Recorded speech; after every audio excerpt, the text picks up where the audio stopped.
અરે ભાઈ પેલા રિક્ષા વાળા કોઈ ઉભા નથી રહેતા ને મારે આમ આગળ જવું થોડે ખુદ બિહાર તો જવું ભાઈ 200 રૂપિયા થાય ભાઈ. કાંઈ વાંધો ને 200 આપી દે ભાઈ. ભાઈ થોડીક વાર ઉભા રહ્યો હું આવું. પણ પૈસા દેતો જા ભાઈ. મારા ભાઈ પાસેથી લેતો હું પૈસા. આ લેતો જા. બોલો ને ભાઈ. પેલા 2 ચોકલેટ ના પેકેટ આપી દો ને ડેરી મિલ્ક ના. ભાઈ હું લઈ જાઉં. મારો ભાઈ જો બેઠો ને એમડા આવીને પૈસા આપે હો. હા વાંધો નહીં.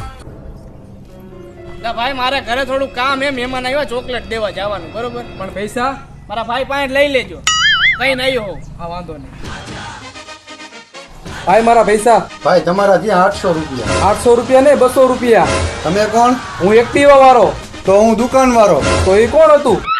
ઈ તમને બેને ચૂનો લગાવવા વાળો. આવા માણસો રહી અહીંયા.